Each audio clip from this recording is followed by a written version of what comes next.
Les quads. Quads. Tu sais comment C'est les triceps des jambes. Les triceps des cuisses. C'est vrai. Ben, tu sais, Mister, des quads, j'espère que tu vas bien en passant. Ça va, toi? Ouais. Les quads, c'est la plus grande masse musculaire dans le corps. Hein. Ouais. Puis là, en termes de biopsie, parce que les biopsies à la base, c'est ce qui est utilisé quand il analyse les cadavres pour voir, pour l'anatomie, là, tu sais, voir c'est quoi le point d'origine, d'insertion, tout ça. Ben, Castle Manson, expert en biomécanique, disait, ben là, il y a potentiellement je me rappelle pas ce que le groupe musculaire qui m'échappe en ce moment, mais il y a potentiellement une cinquième taille pour le quad. Fait que ça serait censé être un quinquicep plutôt qu'un quadricep. Intéressant. Donc tout le monde, le sujet de la vidéo actuelle, c'est nos exercices préférés, donc nos 3 exercices préférés pour les quadriceps, donc la musculature antérieure au niveau de la cuisse. Donc Max, est-ce que tu veux briser la glace? Ouais. Je dirais, moi, un hack squat, qui est mon exercice préféré ces temps-ci, pour les quads. Pour pas isoler les quads, mais ouais, isoler les quads le plus possible dans un compound movement. Parce que bon, il y a encore, même si ça isole un peu les quads, bon, je vais pas dire isolé, là, parce que c'est pas isolé, mais que ça se concentre un peu plus sur les quads. Il y a quand même les fessiers qui viennent à travailler dans ce mouvement-là. On peut dire prioriser ou biaiser. Ouais. Puis, mais bon, c'est un exercice excellent pour les quads. Je n'ai déjà parlé dans d'autres vidéos. Notre vidéo d'exercice sous-côté, selon nous. Ouais, peut-être. Mm-hmm. Puis je pense que c'est pas la seule vidéo. Je pense que plusieurs fois je n'ai parlé comment qu'un hack squat va être meilleur pour développer les quads comparé à un squat normal. Squat qui est un exercice beaucoup plus populaire que le hack squat. Beaucoup de monde vont dire que c'est meilleur pour développer les quads aussi. Bon, ouais, il y a des arguments des deux côtés qui peuvent être dits, là, mais pour développer uniquement les quadriceps, un hack squat aurait plus de sens vu que le haut de corps n'est pas limitant dans le mouvement. On peut épuiser le haut de corps, puis on va pouvoir se focusser vraiment à l'échec musculaire pour les quadriceps. Puis c'est une machine qui est pas mal dans tous les gyms. J'ai pas vu, je me rappelle pas avoir vu un gym qui avait pas ça. En tout cas, je vais dire des gyms qui sont des chaînes, là, qui sont des franchises. Mais l'ancien Nautilus qu'on allait, mais il n'y en avait pas. Il y avait juste le V-Squat. Le V-Squat, c'est pas toute la même chose. Ça fait longtemps que Nautilus, c'est qu'on peut aller, mais ouais, peut-être. Mais en tout cas, la plupart des gyms. Non, la plupart, non. Puis c'est ça, c'est un exercice super efficace. C'est pas mal ce que j'ai à dire pour le hack squat. Ensuite de ça, je dirais le leg press. Ça, tous les gyms ont ça. 45 degrés horizontal? Ouais, 45 degrés. 45 degrés. J'aime vraiment. Ouais, je préfère vraiment plus le 45 degrés. As-tu du beef, man, avec du leg press horizontal? Ou même vertical, c'est là qui est. Ouais, fuck that. Non, mais c'est pas. Ouais, je l'ai jamais inclus dans ma routine, le vertical. Où est-ce qu'on va être couché sur le dos, puis on va press soit contre. Beaucoup de monde vont faire dans une Smith Machine parce que ça va être la seule option pour la plupart du monde dans leur gym s'ils veulent faire cet exercice-là. Mais sinon, il y a des machines qui existent exprès pour le leg press vertical. Mais moi, je pense que le seul gym que j'ai été qui avait cette machine-là, c'était le Pro Gym. Sinon, c'est pas très populaire dans les gyms, cette machine-là. Savais-tu, Max, en passant que le leg press dans le temps, là, quand il n'y avait pas de machine, les gens faisaient du leg press avec une barbell? Je suis sérieux. Avec du monde qui les spottait, j'imagine? Non, même pas. Avec une barbell. Mais il se plaçait quand même. C'est dos ça là avec une barbell. Moi les photos que j'ai vues, il n'y avait pas de spot. Là. Si tu vas pesant, même quand tu vas pas pesant, là, je veux dire, c'est encore plus sketch qu'un boss ou ball, il me semble. Là, je sais pas comment il faisait ça, mais je te dis. Genre, j'aurais aimé ça voir ça. Ah, ouais. Mais c'est ça, mais le leg press vertical, bon, c'est pas la meilleure variation pour un leg press, ça, parce que ça met beaucoup de pression dans votre colonne, dans votre bas de dos, quand vous arrivez dans le bas du mouvement. C'est difficile d'avoir une bonne amplitude de mouvement tout court, mais surtout avoir une bonne amplitude de mouvement sans avoir le bas de dos qui courbe à la fin, puis qui roule, puis avoir les hanches qui décollent, avoir les fesses qui décollent du sol. Puis il n'y a pas beaucoup d'amplitude de mouvement, pas beaucoup de temps, pas beaucoup d'étirement au quad, tout ça.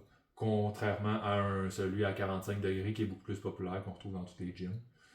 Puis lui, horizontal, bon, il y en a des machines qui sont bons, mais moi, la plupart des machines que j'ai expérimentées horizontales, je suis pas capable de me rendre à un bon étirement. La machine va s'accoter avant que je puisse me rendre à l'étirement complet. Ouais. Donc, c'est ça. Puis le leg press, bon, je le mets dans mon top 3 d'exercices de quads, mais en même temps, quand je travaille mes quads là-dessus, je travaille beaucoup mes fessiers aussi, dépendamment de comment on place les pieds sur la plateforme. Mais même si vous placez les pieds, disons, plus dans le bas de la plateforme, puis le plus rapproché possible, il va y avoir beaucoup de fessiers qui vont travailler quand même. Fait que c'est pour ça que j'aime cet exercice-là. Puis, comme troisième exercice, je dirais simplement un leg extension, encore une fois. Super efficace. Puis, il y a pas beaucoup d'exercices pour les quads qu'on peut vraiment les isoler. Tu sais, c'est quoi l'exercice qui me vient en tête? Un reverse Nordic curl? Un CC squat. Ou un CC squat qui se ressemble à ça. Mais qui est extrêmement difficile comme exercice. Reverse Nordic curl, c'est... bon, vous vous mettez sur la pointe des pieds, puis vous descendez votre corps au complet jusqu'à temps que votre dos touche le... ah non, ça c'est un CC squat, excusez-moi. Pas sur la pointe des pieds, vous vous mettez sur les genoux, vous descendez votre corps au complet jusqu'à temps que votre dos touche le sol, puis vous remontez votre corps comme ça. C'est comme faire un limbo, c'est comme faire le limbo exagéré. C'est extrêmement difficile, la plupart du monde va avoir besoin d'un élastique pour s'aider, pour se remonter. Ou se supporter également. Ouais. Mais, puis bon, il y a beaucoup de tension, un énorme étirement, beaucoup plus qu'au leg extension sur cet exercice-là.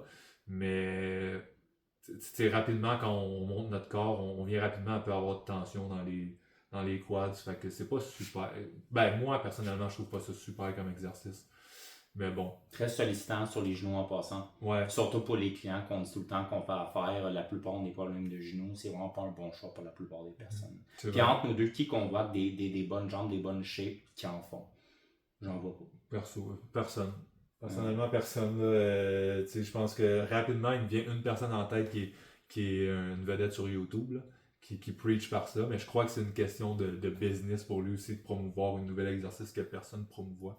Ça, c'est une autre chose. Là. Mais non, c'est ça. Personnellement, il n'y a pas grand monde qui le font, puis je pense qu'il y a une raison pour ça. Fait que c'est ça, leg extension, une des seuls exercices qu'on peut isoler nos quadriceps de façon efficace. 100%. Fait que tu sais, tout le monde, je l'ai dit tout à l'heure en début de vidéo, si on garde cette partie-là, j'espère. Quadriceps, c'est la plus grande masse musculaire du corps. Donc, énorme potentiel à générer beaucoup de force. C'est pour ça que les mouvements qu'on parle, notamment les leg press, les hack squat, tout ça, c'est souvent les mouvements qu'on peut prendre le plus de charge. Donc, ils ont énorme de potentiel à générer de la force. Et c'est pour ça également qu'ils sont inconfortables et demandants à entraîner parce qu'ils peuvent en prendre beaucoup, là, tiens. Donc, tu sais, cela dit, les quadriceps, avoir une dominance que je pose de quadriceps, sont souvent associés à avoir potentiellement des problèmes de genoux. Un bel exemple, c'est le genou du coureur, runner's knee. La course à la base, il y a beaucoup de sollicitations, c'est comme des quadriceps. Donc, souvent, les coureurs ont tendance à avoir des problèmes de genoux, surtout dans le contexte qui néglige les ischio-jambiers.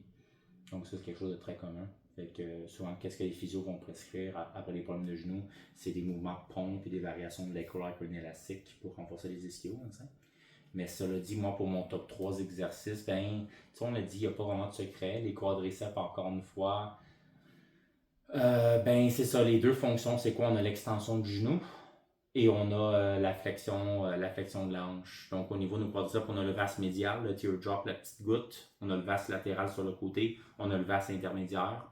On aurait le grand droit fémoral. Le grand droit fémoral, c'est le seul muscle des quads qui est biarticulaire, donc qui est relié à l'hanche et au genou.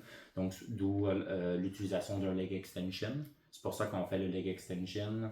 C'est important avoir le dos le plus reculé possible au niveau du banc, un peu en angle pour vraiment venir chercher cette flexion-là de la hanche en haut du mouvement. C'est quelque chose qu'on peut pas aller chercher avec des variations du squat ou du leg press, par exemple. Donc, tu sais, cela dit, le leg extension, j'ai pas le choix de le mettre. Surtout un bon leg extension, c'est vraiment... c'est nécessaire, c'est pas tout le temps accessible, mais quand même. Un argument pourrait être dit, vu que... Pas tout le temps accessible, tu veux dire dans le sens que c'est tellement populaire que tout le monde le prend au gym ou... Ça, parce qu'il y a dans avec les gyms. Non, accessible, voulant dire, il est très sollicité, mais c'est plus le fait également, je parle un bon leg extension. Que tu peux avoir un bon étirement. Moi, je dis pas tout. Non, c'est vrai. Pour vrai, j'en vois minimum 1 sur 2 qui est qui sont mauvais. pas trop fameux. Ouais. C'est ça. Puis il y en a qui sont. Tu sais, il y en a qui c'est juste ergonomiquement parlant, c'est bon d'avoir le bon setup. Tu le sens plus se sollicitant sur les genoux, c'est pas fameux. Fait que c'est une raison pour laquelle aussi qu'on a dit qu'on aime ça faire du leg extension après nos go lifts. Donc le leg extension, je le mentionne en premier parce que tu sais, c'est vraiment le seul qui va venir chercher du grand droit fémoral. Et c'est également celui-là, je trouve que, ben, comme j'ai déjà dit, t'es sûr que tes quads embarquent, il n'y a aucun doute, il n'y a pas d'autre groupe musculaire. Là. Fait que ça, c'est un avantage des mouvements d'isolation monoarticulaire. Puis c'est un exercice, c'est qu'il y a un maximum de travail dans la position contractée, là, en haut. Donc ça, on le sait qu'il y a moins de compensation des autres groupes musculaires. Sinon, en termes de variation du squat, ben écoute, je vais être plate, mais je vais aller comme avec Max, je vais aller avec du hack squat. Ceux qui veulent prioriser les quadriceps vraiment de façon prioritaire comme moi, par exemple.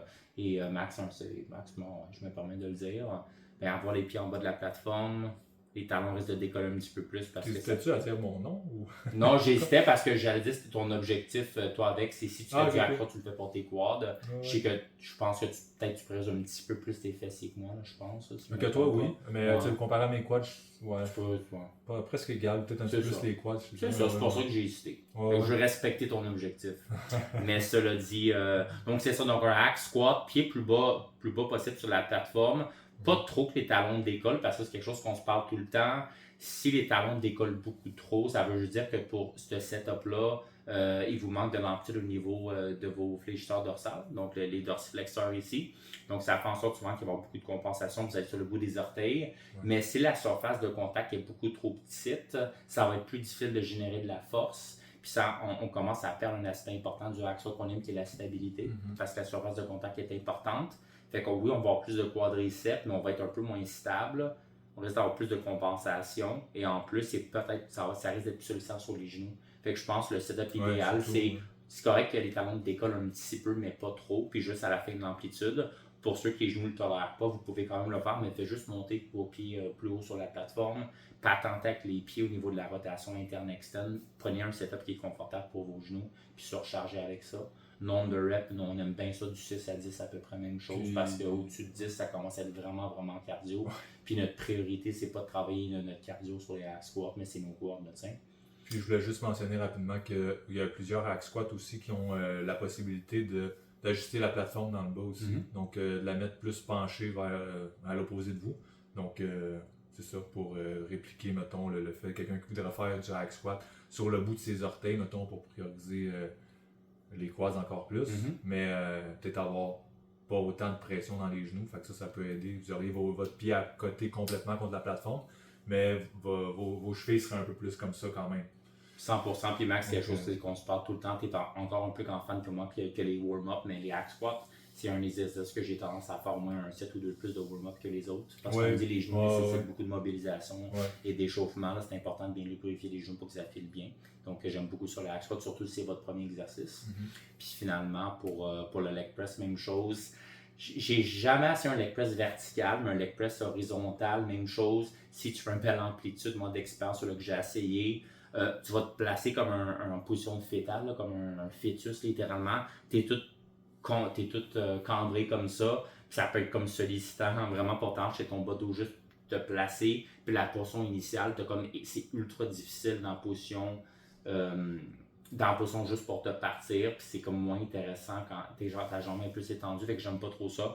Fait que d'expérience, le leg press à 45 degrés, ben d'un, c'est plus accessible dans toutes les gyms. Moi, j'en vois tout le temps dans toutes les gyms. Et même chose, on a la versatilité de vouloir le faire à une jambe au besoin. Si on veut simplement avoir, on suspecte peut-être un énorme débalancement, ou ça permet simplement d'avoir plus de variété. C'est intéressant, qu'on le dit, ça peut potentiellement être plus intéressant pour les fessiers, même si le vidéo actuel c'est sur les quadriceps, donc super beau mouvement, le leg press, même chose, là, à peu près 8 à 10, 6 à 10, ça, je pense que ça se fait super bien. C'est un mouvement qui se fait bien également pour des high reps, mais c'est sûr qu'on le dit, le leg press c'est de loin l'exercice que la perception de l'effort est très traître. Très facile de grinder sur un leg press. On sent qu'on est comme à bout, mais on prend un petit 2-3 secondes de pause, puis on dit qu'on peut continuer, on peut faire un autre 10 reps de plus, honnêtement. C'est l'exercice de loin que dans les études que la proximité à l'épuisement est le plus difficile à gager. Les gens disent qu'ils sont à bout et ils peuvent en faire genre 10 reps de plus. Fait que ça peut être une bonne ou une mauvaise chose. Je me rappelle plus de l'étude qui avait fait ça, mais je me rappelle, ça fait plusieurs années, là, plus que 10 ans même. Mais qu'il y avait une étude qui avait testé ça sur le leg press justement, puis je me rappelle plus du pourcentage non plus, mais mettons, je sais pas si c'était un 80 ou 85%. Puis d'un 1RM, mettons. Puis d'habitude, sur la plupart des exercices, un 80 à 85% d'un 1RM, vous allez pouvoir faire, mettons, 6 à 8 reps en général, maximum. Puis sur le leg press, il avait été capable d'en faire 40 reps. Non, quelque chose de ridicule. Fait que c'est le plus vous descendez le poids, le plus vous pouvez faire des reps, là, puis les grinder. Non, vraiment, ça c'est quelque chose aussi, puis vu qu'on utilise quelque chose, je pense, très pertinent à la vidéo actuelle, c'est pour ça que tout le monde, on parle de l'utilité et l'efficacité des high reps pour préserver les blessures, notamment pour moins solliciter les surfaces articulaires, avoir beaucoup de pratiques pour les répétitions. Mais plus que les reps sont élevés, plus que ça va être nécessaire d'être prêt, voire à l'épuisement. Par contre, avoir des reps plus élevés, c'est beaucoup plus difficile de gager sa perception de l'effort. Ouais. Donc souvent, ça se peut qu'on ait beaucoup plus de répétitions qu'on le pense en réserve. Donc c'est pour ça, je pense également que avoir un nombre de reps d'à peu près 6 à 8, voire maximum 10, c'est beaucoup plus facile et ça rend ça beaucoup plus prévisible de savoir ce que sa proximité à l'épuisement. Puis encore une fois, pour tout le monde, même ceux qui ne veulent pas nécessairement optimiser le développement musculaire, on pense que c'est vraiment important pour les gars en général. Fait que je pense que c'est important de garder ça en tête. Donc, pour récapituler, pour moi, ça serait le leg extension. On peut le faire à une jambe à la fois au besoin. Je pense que ça peut être intéressant pour ceux qui ont du mulage sur un genou, par exemple. Après un leg press, même chose, à une jambe au besoin, puis du hack squat. Ça serait comme mon top 3, puis même chose. Nombre de reps très modulable, mais leg press, hack squat, puis go lift, probablement plus dans le 6 à 10, leg extension 10 à 15, c'est mon sweet spot. Ceux qui détestent ça, faire les higher pour leg extension, vous pouvez faire du 8 à 10. Honnêtement, ça peut se faire, puis peut-être juste plus contrôler le tempo, plus contrôler l'excentrique. Il y en a qui aiment mieux faire ça comme ça. On a les mêmes exercices, puis on a aussi le même rep range. Moi aussi, je suis dans ces rep range-là, pour vrai, pour ces exercices-là. Puis le leg press, beaucoup de monde aime ça pour pouvoir mettre pesant, là, mais sérieux, arrêtez de faire des half reps là-dessus. Je sais que c'est tentant qu'on voit qu'on peut mettre beaucoup de plates, tout ça, on se sent fort et tout. Mais descendez le plus bas possible que ça vous le permet avant que votre dos décolle du banc, là, puis que vos fesses remontent. Là. Mais descendez le plus bas possible pour avoir les meilleurs gains dans vos quads. 100%, puis je le répète, mais on a quand même le luxe en 2025 d'avoir accès à quand même pour la plupart des gyms, la bonne équipement. Sur les nouveaux gyms, nouvelles succursales, Q comme Crunch Fitness, même Econo, c'est des gyms à bas prix, mais ils ont quand même des très bons gyms en plus, Crunch Fitness. Lol, low blow. Mais cela dit, profitez des différentes options en termes d'ergonomie pour le setup. Prenez le temps de patenter avec votre setup. Si vous avez votre setup à la maison, vous avez un home gym, puis vous permet de la traiter avec une machine, assurez-vous de bien expérimenter. Même chose dans le gym, prenez le temps parce que souvent il y en a que je vois sont trop dépassés, ils veulent vraiment commencer dans le pas perdre de temps, ils mettent un setup à peu près, puis soit qu'ils n'ont vraiment pas beaucoup d'amplitude au niveau de la hanche ou du genou pour venir chercher un bon signe pour les quads, mais ils ont énormément d'arrondissements lombaires, puis on en a parlé tout à l'heure, c'est assez commun.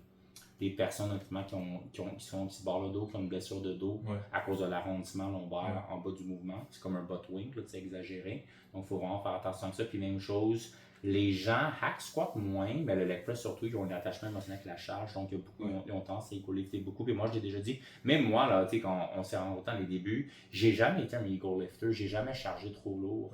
Je m'entraînais trop. Mais j'ai jamais chargé trop lourd, je vois pas l'attrait. Puis moi, ça je l'ai dit, pas toi max, mais moi mettre fucking 20 plates, 10 plates par côté du leg press, c'est du travail, c'est ton workout déjà, je trouve ça gossant. Si je peux avoir un bon workout avec 4 plates par côté, là, moi je trouve que c'est bien plus intéressant. T'avais dit tout? Ouais, je voulais juste parler rapidement, on en a parlé dans une autre vidéo, là, mais je voulais parler rapidement. Tantôt tu disais, hack squat, leg press, ceux qui veulent s'entraîner à la maison, puis tout ça. Pour vrai, là, juste faire une petite parenthèse, là, ceux qui veulent s'entraîner à la maison, qui veulent se monter un petit home gym, qui veulent avoir le minimum d'équipement possible. Ben là, je dis le minimum, c'est quand même une grosse machine, mais si vous avez une machine que vous voulez investir de l'argent dessus pour les jambes, Nico, il y en a une, comme exemple, là, que ça fait un leg press et un hack squat dans la même machine. Ça, pour vrai, là, je ne sais pas exactement combien tu as payé pour celle-là. C'est 3000. Environ 3000, là, mais ça paraît cher, là, mais pour ce que ça fait comme machine, là, c'est vraiment bon. C'est vraiment un bon investissement si vous êtes sérieux dans votre entraînement. C'est vraiment un bon investissement. Puis avec ça, tu peux faire le hack squat puis le leg press. Puis on pourrait dire quasiment que tu n'as pas besoin de plus pour les jambes. Ben, pour les ischios, oui. Là. Pour les ischio-jambiers, oui. Mais sinon, à part ça, tu sais, une machine que tu peux faire tes quadriceps et tes fessiers comme ça.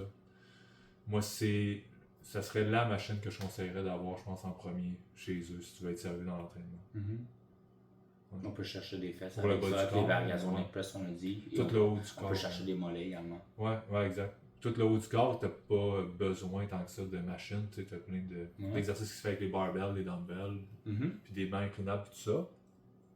Mais avec les jambes, là, surtout pour les quads, les fessiers, là, c'est un peu plus compliqué si tu t'entraînes à la maison. Fait que une machine comme ça, pour vrai, c'est magique. Ouais, vraiment. Merci pour ton feedback. Moi, je sais que tu l'avais essayé. C'est pour ceux qui sont intéressés, c'est Bells of Steel. Canada, donc c'est canadien la compagnie. Par contre, il y a beaucoup d'autres compétiteurs avec des marques américaines qui font un appareil similaire. Donc les machines hybrides leg press hack squat sont de plus en plus communes depuis la pandémie à peu près. Là. Fait que, pour ceux qui sont vraiment intéressés à amener leur développement de jambes à un autre niveau, puis qui sont juste tannés de faire des barbell squats tout le temps, puis du deadlift tout le temps, ça permet d'avoir la belle variété, puis c'est vraiment important pour les accros d'entraînement. Donc, cela dit, tout le monde, en espérant que c'était instructif, on se rappelle, c'est juste nos top 3, c'est nos choix. Il y a d'autres bons choix. Mais tu sais, d'après nous, je pense que vous allez avoir plus de vos bases de couvert avec ça. Puis on se rappelle pour monsieur, madame, tout le monde, c'est même pas nécessaire de faire les 3. Moi, c'est sûr que j'irais beaucoup plus avec un leg press ou un hack squat. Ouais. C'est vraiment parce qu'encore une fois, tu sais, c'est encore plus intéressant qu'un squat pour nous parce qu'effectivement, on enlève le facteur limitant qui est le tronc. C'est beaucoup plus sécuritaire. Là. On s'entend tant qu'on va faire l'épuisement, il n'y a pas de danger quand vous entraînez tout seul. Et même chose, vous allez venir chercher quand même pas mal de fesses, surtout pour le leg press encore plus que le hack squat. Puis même chose que le hack squat, vous pouvez placer vos pieds pour avoir un petit peu plus de fessiers. Puis ergonomiquement parlant, ça va être moins sollicitant sur les genoux. Et même chose, le leg extension, je me permets de dire plus facultatif. C'est pas les genoux de tout le monde. Ça vient bien complémentaire. Ouais, c'est ça. C'est pour eux qui sont limités là, dans le temps, qui veulent juste pas vivre dans le gym, là, on s'entend un leg press, c'est écœurant. Ouais, quelqu'un qui fait un full body workout, qui veut juste choisir un exercice pour son bas de corps, mettons. Ça. Bon, ça fait pas les ischio-jambiers, mais sinon, ça fait la plus grosse partie du bas de corps. C'est ça, un leg press ou un hack squat ou alternant entre les deux. Ouais. Donc tout le monde, si jamais vous avez des questions, des recommandations, n'hésitez pas. Passez une bonne journée.